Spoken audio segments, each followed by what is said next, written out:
I spent 3 years building a life with them. I wasn't their hero, just a steady presence. But one night, my wife looked me in the eye and said maybe we'd all be better off if you just disappeared. So I did.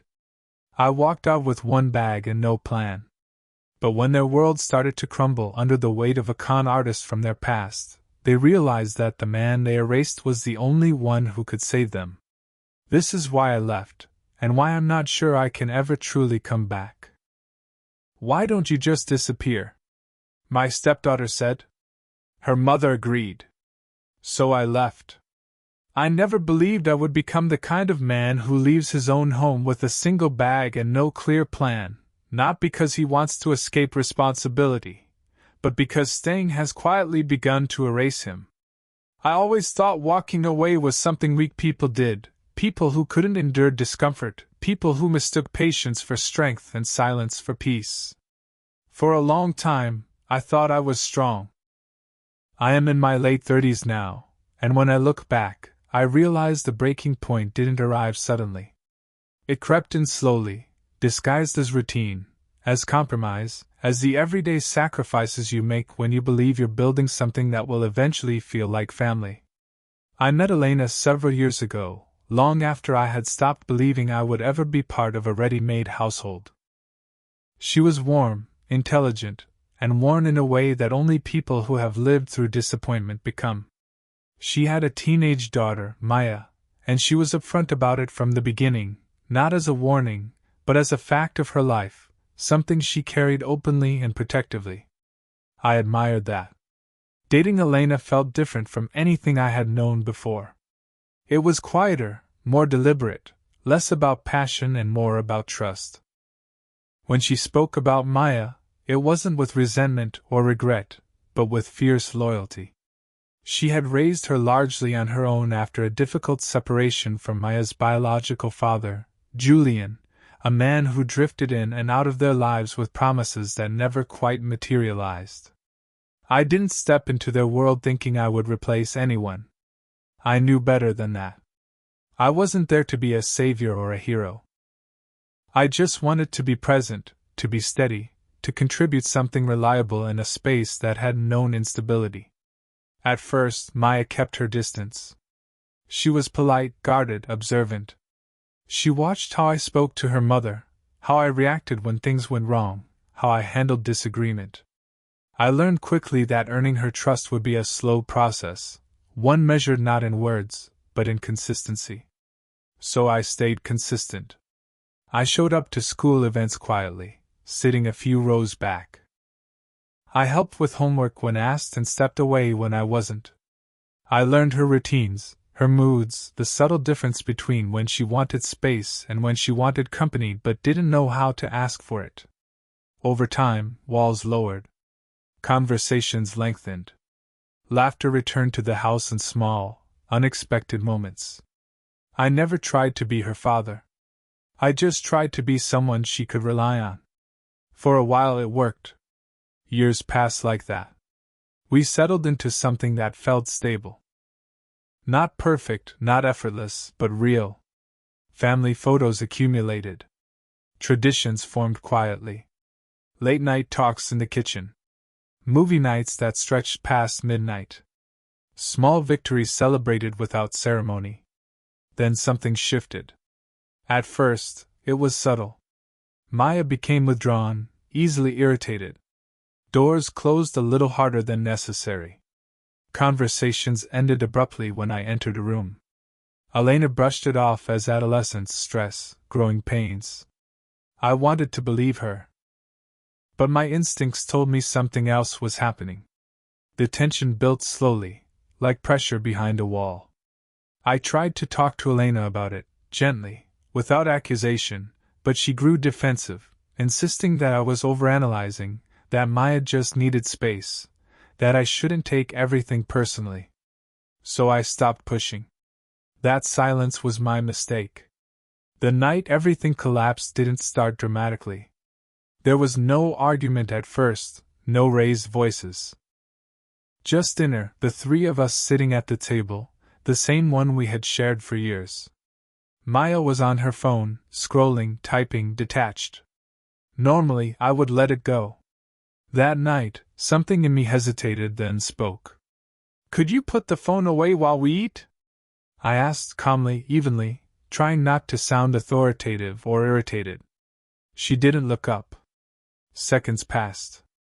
Then she slammed the phone onto the table with a sharp, metallic sound that echoed through the room.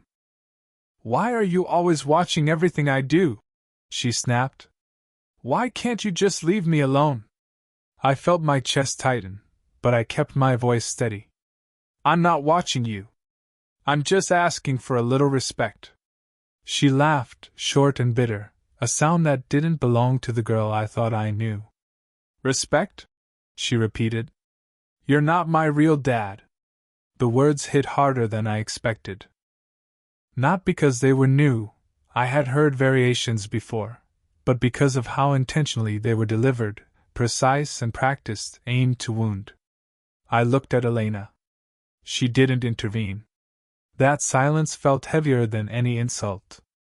Maya stood up, her chair scraping loudly against the floor. You pretend, she said, her voice shaking now, anger layered over something deeper. You pretend you care. You pretend you belong here. It's embarrassing. I waited for Elena to say something. Anything. Instead, she placed her fork down slowly and said, almost thoughtfully, Maybe we'd all be better off if you just disappeared. The room went still. For a moment, I thought I had misheard her. 3 years of shared life collapsed into a single sentence. I felt something inside me disconnect, not with anger, but with clarity. Okay, I said. They both froze. What? Maya asked, uncertainty flickering across her face. If that's how you feel, I repeated, my voice calm in a way that surprised even me. Okay. I stood up and walked upstairs. I packed a bag methodically, folding clothes with care, choosing only what I needed for a few days. My hands didn't shake. I didn't feel panicked. I felt relieved in a way that scared me. No one followed me. When I reached the front door, Elena stood in the kitchen doorway, arms crossed, confusion replacing her earlier certainty. So you're just leaving? She asked. That's it. You said you'd be better off, I replied. I'm respecting that. That's not what I meant, she said, but the words trailed off, unfinished. I grabbed my keys and left. I drove to my friend Marcus's apartment and slept in his guest room that night, the kind of deep, dreamless sleep that comes only after emotional exhaustion. When I turned my phone back on the next morning, it was filled with missed calls and messages. I didn't listen to any of them. Not yet. Later that day, my sister Ria came over. She didn't waste time with small talk. Maya's father is back, she said. Everything suddenly made sense. Julian had resurfaced before. Each time, he arrived with promises, with grand plans, with declarations of change. Each time, he stayed just long enough to disrupt Maya's emotional balance before disappearing again. This time was no different, except now, he had convinced her that he was finally ready to be the father she had always wanted. The hostility, the distance, the sudden rejection. It all traced back to him. What followed unfolded slowly and painfully. Maya had begun making plans to leave, to follow Julian to another city, to invest her future in one of his business ideas. Elena admitted she had known he was back but was afraid to confront it, afraid that pushing too hard would drive Maya away. Fear had made her choose silence over partnership. When I finally sat down with Maya, she looked smaller than I remembered, her confidence brittle, rehearsed. I didn't argue. I didn't accuse. I showed her the truth, the patterns, the history, the broken promises, the legal records. Each revelation chipped away at the illusion Julian had constructed. She cried quietly, not dramatically, but with the exhausted grief of someone who had wanted to believe too badly. Authorities became involved. Julian's schemes unraveled under scrutiny. He was arrested during what was meant to be a celebratory dinner, surrounded by people he intended to deceive. Maya didn't watch. She sat in the car afterward, staring out the window, whispering that she just wanted things to be simple. We started therapy not long after. All three of us. Slowly, awkwardly, honestly. One evening, I came home to find Maya quietly replacing photos in an album she had altered during her anger, restoring images she had erased in a moment of emotional violence. She didn't say anything. She didn't need to. Healing didn't arrive all at once. It came in fragments: shared meals, careful conversations, uncomfortable truths spoken without shouting. I learned something important during that time. Walking away isn't always abandonment. Sometimes, it's the only way to stop teaching others that your presence is optional. We're still rebuilding. Trust doesn't return quickly after it's been fractured. But something has shifted. Boundaries are clearer. Silence is no longer used as a weapon. Family, I've learned, isn't defined by blood or titles. It's defined by who protects your future, even when doing so is uncomfortable. Some people confuse love with access. Some confuse forgiveness with permission. I no longer do. And for the first time in a long time, I feel like I exist in my own life again.